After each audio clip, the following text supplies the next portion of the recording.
मामा आणि रोहित रागाने घरातून निघून गेल्यावर घरात काही वेळ पूर्ण शांतता पसरली होती. पण त्या शांततेमध्येही तणाव होता. नीलमच्या बाबांनी स्पष्ट सांगितलं होतं की हे लग्न होणार नाही. त्यामुळे प्रत्यक्षात ते नातं मोडल्यातच जमा झालं होतं. पण आई मात्र अजूनही ते मान्य करायला तयारच नव्हती.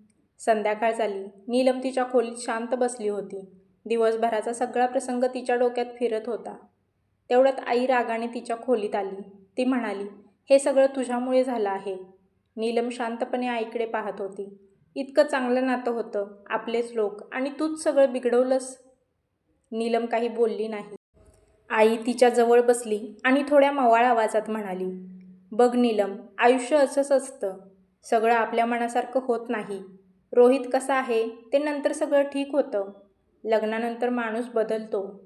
नीलमने हळू आवाजात विचारलं, "आई, तुला खरंच वाटतं तो बदलणार?" आई लगेच म्हणाली, "हो, आणि जरी नाही बदलला तरी काय झालं? संसार करायचा असतो, सहन करावं लागतं." नीलमच्या डोळ्यात पुन्हा पाणी आलं. आई अजूनही समजावत म्हणत होती, "तुझं वयही वाढत चाललं आहे. लोक काय काय बोलतील." ती थोडी थांबली आणि कठोर आवाजात म्हणाली, "जर असंच हट्ट धरलास ना, तर कदाचित तू बिना लग्नाचीच राहशील." हे ऐकताच नीलमचं मन दुखावलं. ती हळू आवाजात म्हणाली, "आई, लग्न फक्त समाजासाठी करायचं असतं का?" "हो, समाजात राहायचं असेल तर काही गोष्टी मान्य कराव्याच लागतात." नीलम शांतपणे खाली पाहत बसली. तिच्या मनात मात्र एकच विचार चालू होता.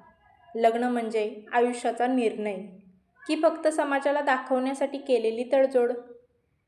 बाहेर हॉलमध्ये तिचे बाबा शांतपणे बसले होते. त्यांना आई आणि नीलमचं संभाषण ऐकू येत होतं आणि त्यांच्या मनातही काळजी वाढत होती. कारण आता प्रश्न फक्त लग्नाचा नव्हता. प्रश्न होता नीलमच्या आयुष्याचा आणि तिच्या स्वातंत्र्याचा. घरात दिवसभर जो तणाव, वाद आणि गोंधळ चालू झाला होता, तो हळूहळू शांत होत गेला. मामा आणि रोहित रागाने निघून गेल्यावर वातावरण जरी तणावाचं होतं, तरी नीलमच्या मनात मात्र एक वेगळीच भावना निर्माण झाली होती. नीलम तिच्या खोलीत बसली होती. आई अजूनही रागात बोलून गेली होती, "तू असंच हट्ट करत राहिलीस तर आयुष्यभर बिना लग्नाचीच राहशील." पण आज त्या शब्दांचा नीलमवर फारसा परिणाम झाला नव्हता. उलट तिच्या मनात एक वेगळाच हलकेपणा जाणवत होता. तिला वाटत होतं जणू तिच्या छातीवर ठेवलेला मोठा दगड कुणीतरी काढून टाकला आहे. काही दिवसांपासून ती ज्या ताणात होती, जबरदस्तीचं लग्न, रोहितचं विचित्र वागणं, आईचा दबाव, हे सगळं अचानक संपल्यासारखं वाटत होतं. ती खिडकीजवळ उभी राहून बाहेर पाहत होती. तिच्या चेहऱ्यावर हलकंसं स्मित होतं. तिच्या मनात एकच विचार चालू होता, आज जर बाबा माझ्या बाजूने उभे राहिले नसते तर कदाचित माझं आयुष्य पूर्णपणे वेगळ्या दिशेला गेलं असतं. तेवढ्यात हळूच दरवाजा उघडला. बाबा आत आले. नीलमने मागे वळून त्यांच्याकडे पाहिलं. बाबांच्या चेहऱ्यावरही आता आधीसारखं दुःख नव्हतं. दिवसभराच्या वातानंतरही त्यांच्या चेहऱ्यावर एक शांतता दिसत होती. ते तिच्या जवळ येऊन म्हणाले, "काय गं, आता थोडं बरं वाटतंय का?" नीलम हलकसं म्हणाली, "हो बाबा, खरं सांगायचं तर मला आता खूप हलकं वाटतंय." बाबांनी तिच्याकडे पाहून विचारलं, "म्हणजे तुला या लग्नाबद्दल खरंच आनंद नव्हता ना?" नीलम हळू आवाजात म्हणाली, "नाही बाबा, अजिबात नाही. आज जर ते लग्न झालं असतं तर कदाचित मी आयुष्यभर पश्चाताप करत बसले असते." बाबांनी तिच्या डोक्यावर हात ठेवला. "मुलीचं आयुष्य तिच्या आनंदासाठी असतं, कोणाच्या दबावासाठी नाही," ते शांतपणे म्हणाले. नीलमच्या डोळ्यात कृतज्ञतेचे अश्रू आले. ती म्हणाली, "बाबा, आज तुम्ही माझ्यासाठी सगळ्यांसमोर उभा राहिलात. त्याबद्दल मी आयुष्यभर विसरणार नाही." बाबा हलकसं हसले.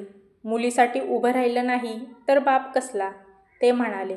त्या क्षणी दोघांच्या चेहऱ्यावर एक वेगळीच शांतता होती. काही दिवसांपासून जो ताण त्यांच्या घरात होता, तो जणू हळूहळू दूर जात होता. आणि बऱ्याच दिवसानंतर नीलम आणि तिच्या बाबांच्या चेहऱ्यावर खरं समाधान दिसत होतं. त्या रात्री घरातला सगळा गोंधळ शांत झाला होता.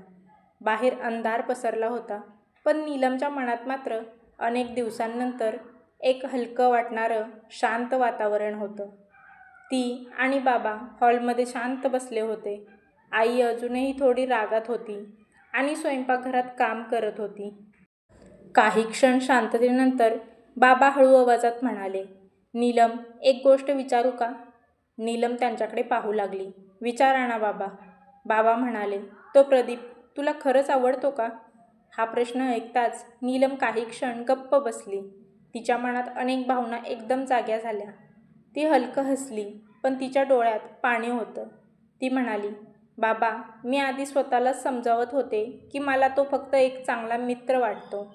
ती थोडी थांबली, पण जेव्हा मी त्याला सांगितलं की माझं लग्न ठरलं आहे आणि त्याच्या चेहऱ्यावरचं दुःख पाहिलं, तेव्हा मला कळालं की मला त्याची किती काळजी आहे. ती हळू आवाजात पुढे म्हणाली, आणि जेव्हा मी त्याच्याशी बोलणं बंद केलं तेव्हा मला स्वतःलाच खूप त्रास होत होता. बाबा शांतपणे तिचं सगळं ऐकत होते. नीलमने त्या दिवसापासून आजपर्यंतचा सगळा प्रसंग बाबांना सांगितला. पहिली भेट, कॅफेमधलं बोलणं, त्याने तिच्या अटी कशा समजून घेतल्या, तिने त्याला लग्नाबद्दल सांगितलेला खोटा निर्णय. ती म्हणाली, बाबा, तो खूप चांगला आहे. त्याने कधीच माझ्यावर दबाव टाकला नाही. उलट तो म्हणाला होता, तू नीट विचार करून निर्णय घे. नीलमच्या आवाजात आता भावनांचा ओलावा होता. आणि बाबा, आज मी त्याला सांगितलं की माझं लग्न ठरलं आहे, तेव्हा त्याने फक्त इतकंच म्हटलं, तू आनंदात असशील तर मी मागे हटायला तयार आहे. हे ऐकून बाबांच्या चेहऱ्यावर हलकंसं स्मित आलं. त्यांना सगळं समजलं होतं. ते शांतपणे म्हणाले, म्हणजे माझी मुलगी त्या मुलावर प्रेम करते? नीलम थोडी लाजली, पण तिने मान हलवली. हो बाबा, कदाचित करते. बाबांनी काही क्षण विचार केला, मग ते तिच्याजवळ बसले आणि तिच्या खांद्यावर हात ठेवून म्हणाले, नीलम, प्रेम ही चुकीची गोष्ट नाही. ती आश्चर्याने बाबांकडे पाहू लागली. बाबा पुढे म्हणाले, पण एक गोष्ट लक्षात ठेव, प्रेमात निर्णय घाईत घ्यायचे नसतात. त्या मुलाचा स्वभाव, त्याचं कुटुंब, त्याची जबाबदारी सगळं नीट पाहणं गरजेचं असतं. नीलम लक्षपूर्वक ऐकत होती. बाबा हसून म्हणाले, पण तुझ्या बोलण्यावरून तो मुलगा मला चांगला वाटतो. नीलमच्या चेहऱ्यावर हलकं हसू आलं. बाबा पुढे म्हणाले, जर खरंच तुम्ही दोघे एकमेकांना समजून घेत असाल तर घाबरण्याचं काहीच कारण नाही. ते थोडं थांबले आणि प्रेमाने म्हणाले, मी तुझ्या सोबत आहे. नीलमच्या डोळ्यात पुन्हा अश्रू आले, पण यावेळी ते आनंदाचे होते. तिला असं वाटत होतं, आज पहिल्यांदाच तिच्या आयुष्याच्या निर्णयात तिला कुणीतरी खऱ्या अर्थाने साथ देत आहे. त्या रात्री नीलमला बऱ्याच दिवसानंतर शांत झोप लागली. मामाशी आणि रोहितशी झालेला वाद, लग्न जवळजवळ मोडणं, बाबांनी ठामपणे तिच्या बाजूने उभं राहणं, या सगळ्यानंतर तिला वाटत होतं की आता सगळं संपलं आहे. ती मनात म्हणत होती, आता मामा आणि रोहित पुन्हा कधीच या घरात येणार नाहीत.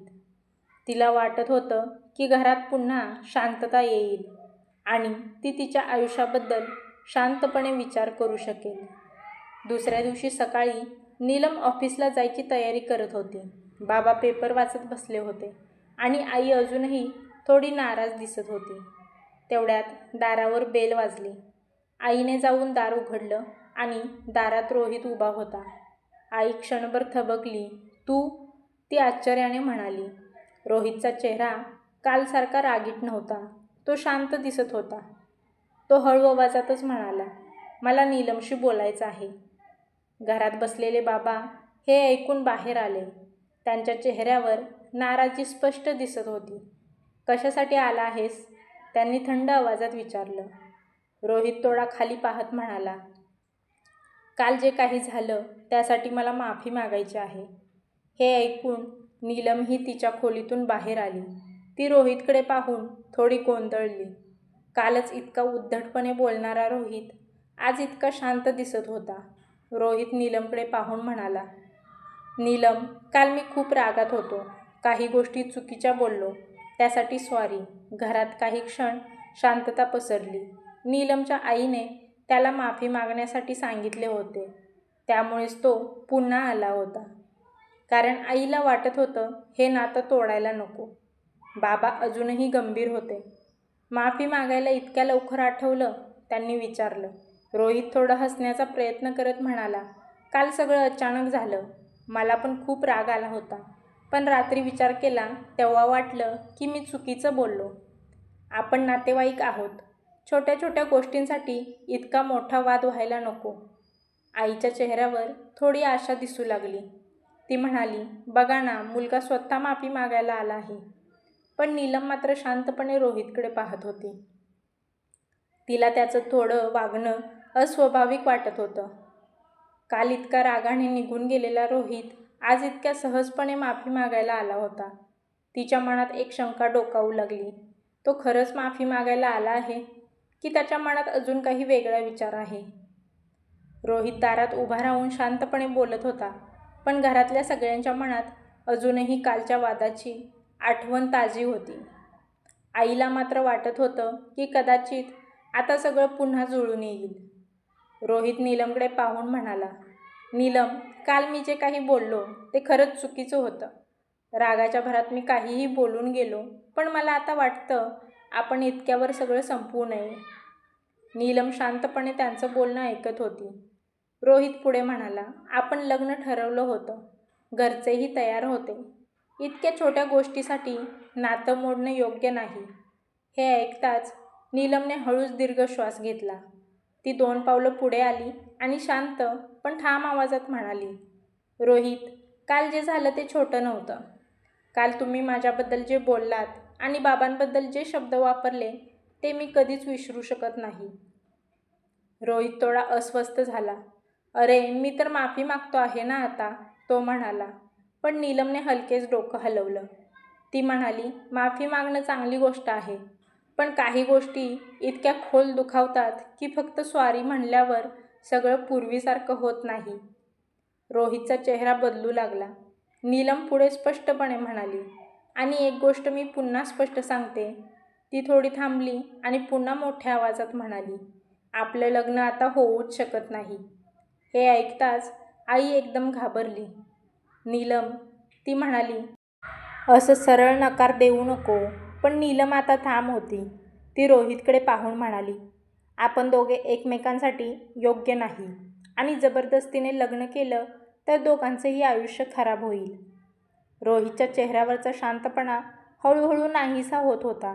त्याला अपेक्षा होती की माफी मागितल्यावर सगळं पुन्हा पूर्वीसारखं होईल. पण नीलमने इतक्या स्पष्ट शब्दात नकार दिला हे त्याला पटत नव्हतं. बाबा मात्र शांतपणे उभे होते आणि त्यांच्या चेहऱ्यावर एक हलकंसं समाधान दिसत होतं. कारण आज त्यांच्या मुलीने पुन्हा एकदा स्वतःच्या आयुष्याचा निर्णय स्वतः घेतला होता. नीलमने स्पष्ट शब्दात लग्नाला नकार दिल्यावर काही क्षण घरात शांतता पसरली. रोहितच्या चेहऱ्यावरचा बनावट शांतपणा आता हळूहळू बदलत होता. त्याला अपेक्षा होती की तो माफी मागेल आणि नीलम पुन्हा तयार होईल. पण तसं झालं नव्हतं. तो थोडा चिडलेल्या आवाजात म्हणाला, ठीक आहे, म्हणजे तूच ठरवलं आहेस? नीलम शांतपणे म्हणाली, हो, हा निर्णय मी नीट विचार करून घेतला आहे. रोहित काही क्षण तिच्याकडे बघत राहिला. मग अचानक तो हलकसा हसला. मला माहीत आहे तू हा निर्णय का घेत आहेस, तो म्हणाला. नीलम थोडी गोंधळली. काय म्हणायचं आहे तुला, तिने विचारलं. रोहित लगेच म्हणाला, त्या बँकेतल्या मॅनेजरमुळे, बरोबर ना? हे ऐकताच नीलमच्या चेहऱ्यावर आश्चर्य दिसलं. तुला प्रदीपबद्दल कसं माहीत, ती म्हणाली. रोहित थोडा उपरोधिकपणे हसला. अगं, लहान गाव आहे. कोण कोणाला भेटतं, कोण कुठे जातं, सगळं कळतं. आईही आश्चर्याने त्याच्याकडे पाहू लागली. रोहित पुढे म्हणाला, पण तुला खरंच वाटतं का तो मुलगा इतका चांगला आहे? नीलम शांतपणे त्याचं बोलणं ऐकत होती. रोहित हळूहळू तिच्या मनात शंका निर्माण करण्याचा प्रयत्न करू लागला. नीलम, बँकेतला मॅनेजर आहे म्हणून काय झालं? बाहेरून सगळेच चांगले दिसतात. मला त्याच्याबद्दल गोष्टी ऐकायला मिळाल्या आहेत. हे ऐकताच नीलमच्या मनात थोडी अस्वस्थता निर्माण झाली. काय गोष्टी, तिने विचारलं. रोहित लगेच म्हणाला, तो मुलगा आधीपासूनच अनेक मुलींशी खूप जवळीक ठेवतो. ऑफिसमध्येही त्याच्याबद्दल वेगवेगळ्या चर्चा होतात. नीलमच्या मनात लगेच गोंधळ निर्माण झाला. रोहित पुढे बोलत राहिला. अगं, तू त्याला अजून किती दिवसांपासून ओळखतेस? 2-3 भेटींमध्ये एखादा माणूस पूर्ण ओळखता येतो का? तो मुद्दाम थोड्या काळजीच्या सुरात म्हणाला. मला फक्त एवढंच वाटतं, तू कोणावरही इतक्या पटकन विश्वास ठेवू नकोस. तो फक्त तुझा वापर करून घेत आहे. आईही मध्येच बोलली. हो नीलम, रोहित चुकीचं बोलत नाहीये. नीलम मात्र काही क्षण गप्पच राहिली. तिच्या मनात अचानक अनेक विचार सुरू झाले. रोहित मुद्दाम पुढे म्हणाला, मी तर फक्त तुला सावध करायला आलो होतो. नंतर काही चुकीचं झालं तर तुलाच त्रास होईल. हे बोलून तो शांत उभा राहिला, पण त्याच्या मनात एक वेगळाच विचार चालू होता. नीलमच्या मनात प्रदीपबद्दल शंका निर्माण करायची आणि तिच्या मनात त्याच्याबद्दल द्वेष तयार करायचा. नीलम मात्र आतून गोंधळली होती, कारण तिला माहीत होतं प्रदीप तसा माणूस नाही. पण रोहित इतक्या खात्रीने का बोलत होता? रोहित काही क्षण शांत उभा राहिला. सगळ्यांचं लक्ष त्याच्याकडेच होतं. मग तो जणू काही मोठं रहस्य सांगणार आहे अशा आवाजात बोलू लागला. तुम्हाला खरंच त्या मॅनेजरबद्दल काही माहीत आहे का? तो म्हणाला. नीलमचा चेहरा गंभीर झाला. बाबाही त्याच्याकडे लक्ष देऊन पाहू लागले. नीलम काही क्षण स्तब्ध उभी राहिली. आमच्या ओळखीचे लोक त्याच बँकेत आहेत, तेच सांगत होते. तो एका मुलीसोबत खूप दिवसांपासून फिरतो, सगळ्यांना माहीत आहे. आई लगेच म्हणाली, बघितलंस ना मी काय सांगत होते? पण बाबांच्या चेहऱ्यावर मात्र वेगळंच भाव होतं. ते पूर्ण गोंधळले होते. ते थोड्या कठोर आवाजात म्हणाले, रोहित, तू जे बोलतो आहेस ते खरं आहे याचा पुरावा काय आहे का? रोहित लगेच म्हणाला, मी खोटं बोलून काय फायदा आहे मला? मी फक्त तुम्हाला सावध करायला आलो आहे. नीलमचा श्वास जड झाला होता. तिच्या डोळ्यासमोर अचानक प्रदीपचा चेहरा आला. त्याचं शांत बोलणं, तिला दिलेला आदर, तिच्या अटी ऐकूनही दिलेली साथ. तिला विश्वास बसत नव्हता. ती थरथरत्या आवाजात म्हणाली, नाही, तो असा नाही. रोहित लगेच म्हणाला, तुला वाटत असेल तर तुझी मर्जी, पण मी जे ऐकलं ते सांगितलं. आई आता पूर्णपणे रोहितच्या बाजूने बोलू लागली. नीलम, बघ ना, बाहेरून चांगले दिसणारे लोक कसे निघतात. बाबा मात्र शांत उभे होते, पण त्यांच्या चेहऱ्यावरची चिंता स्पष्ट दिसत होती. त्यांच्या मनात एकाच वेळी 2 विचार चालू होते. एकीकडे त्यांना त्यांच्या मुलीवर विश्वास होता आणि दुसरीकडे रोहितने सांगितलेली गोष्ट त्यांना धक्का देणारी वाटत होती. नीलमच्या डोळ्यात अश्रू आले. ती मनातच म्हणत होती, हे खरं असू शकत नाही. पण जर खरं असेल तर? त्या क्षणी तिचं मन पूर्णपणे गोंधळून गेलं होतं. आणि बाबाही अचानक आलेल्या धक्क्यामुळे विचारात पडले होते. रोहितने नीलम आणि तिच्या आईवडिलांसमोर जे काही सांगितलं होतं ते सगळं जणू खूप खात्रीने सांगत होता. त्यामुळे घरात गोंधळाचं वातावरण निर्माण झालं होतं. नीलमच्या मनात शंका निर्माण व्हावी, तिचा प्रदीपवरचा विश्वास डळमळावा, हेच रोहितचं खरं उद्दिष्ट होतं. पण त्याने इथे फक्त थांबवले नव्हतं. खरं तर हा सगळा एक प्लॅनच होता. काही दिवसांपूर्वीच रोहितला कळलं होतं की नीलम एका बँकेच्या मॅनेजरशी म्हणजे प्रदीपशी बोलत आहे. त्यानंतर त्याच्या मनात असूया आणि राग दोन्ही वाढले होते. तो मनातच म्हणत होता, नीलम माझ्याशी लग्न करणारच, नाहीतर मी तिचं आयुष्यच गुंतागुंतीचं करून टाकेन. म्हणूनच एक दिवस तो थेट प्रदीपच्या घरी गेला होता. प्रदीप त्यावेळी ऑफिसमध्ये होता. घरात त्याची आई आणि वडील होते. रोहितने स्वतःची ओळख करून दिली. तो नम्रपणे बोलत होता, पण त्याच्या शब्दांमध्ये एक वेगळाच हेतू होता. तो म्हणाला, मी नीलमचा नातेवाईक आहे आणि खरं तर आमचं लग्न ठरलं आहे. प्रदीपची आई थोडी आश्चर्याने त्याच्याकडे पाहू लागली. काय म्हणालात? तिने विचारलं. रोहित लगेच पुढे म्हणाला, हो, आमच्या दोन्ही घरांनी ठरवलं आहे. थोडा छोटा वाद झाला होता, पण आता सगळं ठीक होणार आहे. तो मुद्दाम पुढे म्हणाला, म्हणूनच मी तुम्हाला सांगायला आलो की नीलमचं लग्न आता माझ्यासोबत होणार आहे. हे ऐकून प्रदीपचे आईवडील पूर्ण गोंधळले, कारण त्यांना माहीत होतं की त्यांचा मुलगा काही दिवसांपासून एका मुलीबद्दल विचार करत होता आणि कदाचित तीच नीलम असावी. रोहितने मुद्दाम अजून एक गोष्ट सांगितली. नीलम आणि माझं नातं खूप दिवसांपासून ठरलेलं आहे. मध्ये काही गैरसमज झाले होते, पण आता सगळं ठरलं आहे. हे बोलून तो तिथून निघून गेला. पण त्याच्या त्या शब्दांनी प्रदीपच्या घरातही गोंधळ निर्माण झाला होता. त्याच्या आईवडिलांच्या मनात शंका निर्माण झाली. मग प्रदीप ज्या मुलीबद्दल बोलतो आहे ती खरंच मोकळी आहे का? तिकडे नीलमच्या घरीही रोहित मुद्दाम खोट्या गोष्टी सांगून तिच्या मनात प्रदीपबद्दल शंका निर्माण करत होता. रोहितचा हेतू एकच होता, दोन्ही बाजूंमध्ये गैरसमज निर्माण करायचे आणि शेवटी नीलमला पुन्हा स्वतःकडे वळवायचं. पण त्याला हे माहीत नव्हतं, खोटं कितीही काळ लपवण्याचा प्रयत्न केला तरी एक दिवस सत्य समोर येणारच होतं. रोहितने दोन्ही बाजूंना वेगवेगळ्या गोष्टी सांगून जे बीज पेरलं होतं त्याचा परिणाम आता हळूहळू दिसू लागला होता. तिकडे प्रदीपच्या घरी रोहित येऊन गेल्यानंतर त्याच्या आईवडिलांच्या मनात शंका निर्माण झाली होती. त्यांनी संध्याकाळी प्रदीप घरी आल्यावर त्याला विचारलं, प्रदीप, ती नीलम नावाची मुलगी, तिचं लग्न आधीपासून कुणाशी ठरलेलं आहे का? हे ऐकताच प्रदीप गोंधळला. काय? नाही, तो म्हणाला. मग त्याच्या आईने रोहितने सांगितलेली सगळी गोष्ट त्याला सांगितली. तो मुलगा म्हणत होता की त्याचं लग्न ठरलेलं आहे आणि थोडा वाद झाला होता म्हणून सगळं थांबलं होतं. आई म्हणाली. हे ऐकताच प्रदीपच्या मनात एकदम शंका निर्माण झाली. तो काही क्षण शांत बसला. त्याच्या डोक्यात लगेच एक विचार आला, म्हणजे म्हणूनच का नीलम मला अचानक टाळते आहे? त्याला आठवलं ते अचानक मेसेजला उत्तर देणं बंद केलं होतं. फोन उचलत नव्हती. कॅफेमध्ये भेटल्यानंतरही ती खूप गोंधळलेली वाटत होती. प्रदीपच्या मनात आता वेगळाच गैरसमज निर्माण झाला होता. कदाचित ती आधीपासूनच रोहितसोबत रिलेशनमध्ये होती आणि माझ्याशी फक्त मैत्री म्हणून बोलत होती. या विचाराने त्याच्या मनाला खूप वेदना झाल्या.